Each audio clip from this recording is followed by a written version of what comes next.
What's going on? Welcome back to Financial Journey. So today we're going to talk to you about Lucid. Today's topic is kind of unfavorable, but a lot of people are talking about it, and that is the PIF taking Lucid private. So I want to go over why they would want to take Lucid private and why I feel that they've already laid the foundation for that to happen in the foreseeable future. Before I get into any of that though, make sure to hit that thumbs up. And with that said, let's get right to it. So starting off, plain as day, why would the PIF want to take Lucid private? And it has to do with performance. And just to be fully clear, there is a difference between stock performance and day-to-day operational performance. So I am talking about their day-to-day operations, because a lot of people are under the impression that the stock price is a very good indication of exactly how operations is performing. That is completely false. So just be aware of that. So day-to-day operations, in all honesty, has sucked. I think a lot of us maybe have lowered our standards with Lucid considerably, especially based on 2022 or 2023, whenever you got in. But when it comes down to their operations, it just has not gone according to plan. And some people might disagree with me on that, which is completely fair. But the only thing I can kind of say to really counter that is, if things were going according to plan, why would Lucid have laid off 3 different rounds of VPs over this last year and a half? Obviously, things are not going according to plan. So the PIF would have got in on Lucid with the pretenses and understanding that they were going to be delivering X amount of vehicles by certain dates. So for instance, I believe 2024, they were supposed to deliver between 120 and 140,000 vehicles. And so for them to do only potentially 9 as a target, very, very crappy. Which up until now, the PIF luckily has still been supportive of Lucid. So I think that's kind of a good thing. So one aspect why they would want to take them private is just performance. So let's say the PIF thinks that they can run Lucid better, or maybe move it in a different direction that they don't want to get shareholders' approval on. Well, simple, they can just take it private. But one subject, I guess, of operations is how much they are burning through. And the PIF, again, luckily has been very supportive of Lucid. They've given money time and time again. So I think the last time was December 2023. Prior to that was June. Most recently was a affiliate of the PIF, which I do feel is part of the later foundation for something in the future, but I'm going to talk about that in a second. So aside from that, let's say Lucid does need more money in the future, which they will up until they're profitable, probably second half of 2027. But beside the point though, like Lucid will need money, and the PIF will be probably the big brother that they look to say, hey, we need money, can you please give us some? And of course, the PIF will get to a reflection point where they say, well, like, why don't I just take you private? Like, the market cap right now is 6 billion right now. Logically, I do feel in Q3, they are going to need probably another maybe 1 to 2 billion. Next year, they'll need another 4. Well, if you logically think and forecast for the future, like, you can just take us private, or you can just, like, the PIF could take Lucid private and save all of that future dilution, hopefully run it better, more efficient, and they don't have to pay all that much money. Which, yes, they will still have to pay money to kind of run it and expand it, but probably not to the same degree, if that kind of makes sense.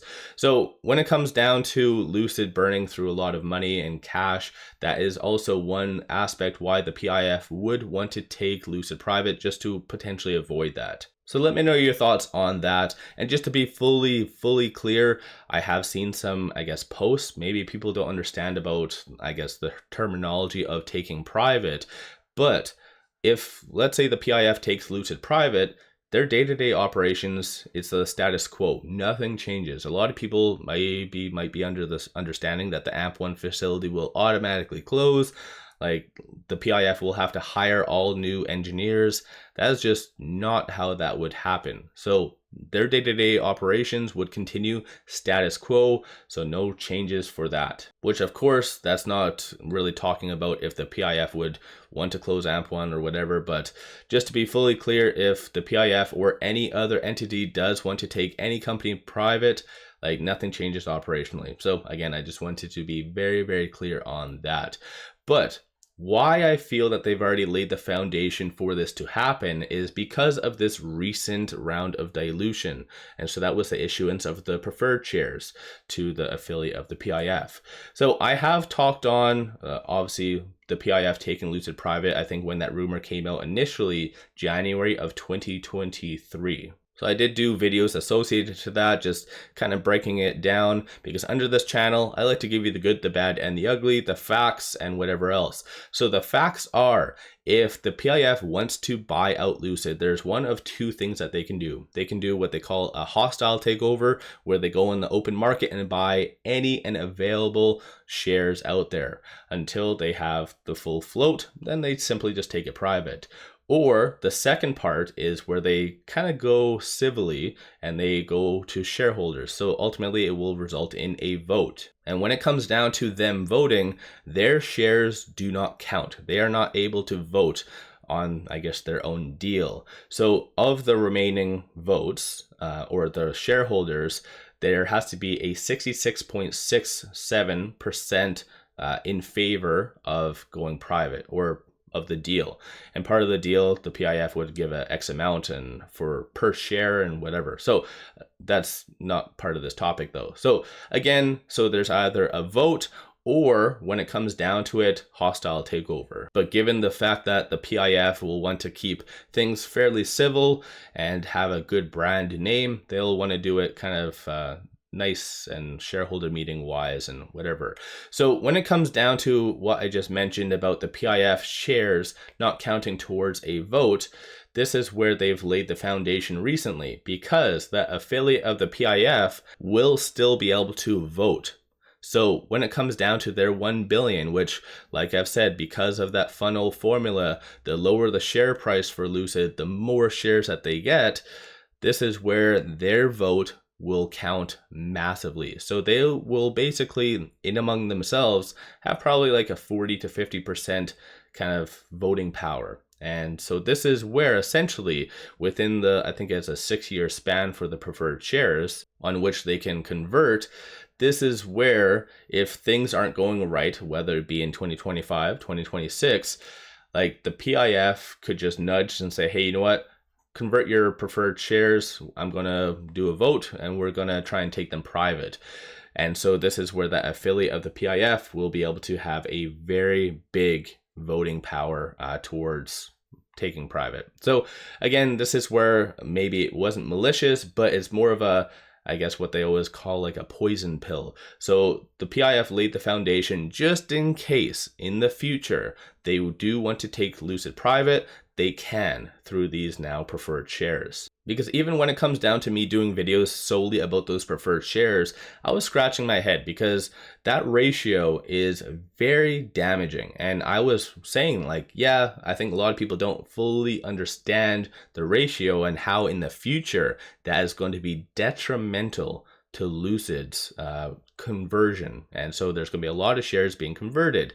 Why would an affiliate of the PIF want to screw over Lucid as much as that and its shareholders?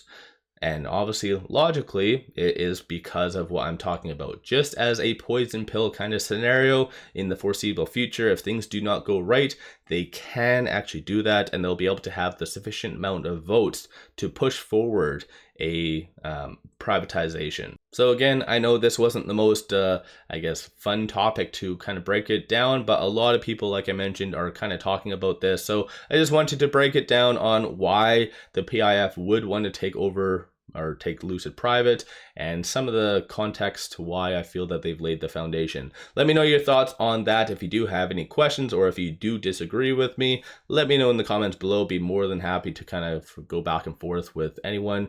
And you know what, in all honesty, as I've said in the past when I've done videos on the PIF taking Lucid private or any just company taking someone private, usually shareholders don't stand to benefit, as typically there's only like a 40% premium placed off of the current market share prices.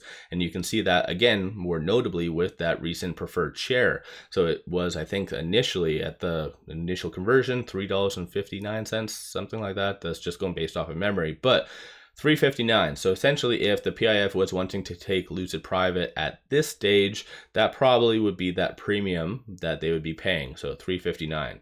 Given the share price right now, clearly a lot of people would be at a loss. So usually that whole scenario would not be favorable for shareholders. So again, I just kind of wanted to break that down. So don't forget to hit that thumbs up and subscribe. I always greatly appreciate that. Hopefully everyone's having an amazing weekend thus far. As I always say, make sure you guys take advantage of this promo. Simply sign up for a new account, throw $100 at it, and they do give you 7 fractional shares of the 𝗪𝗧𝗛, $35 total value. So take advantage of this. Link in the description below or the comments. With all that said, appreciate all of you watching.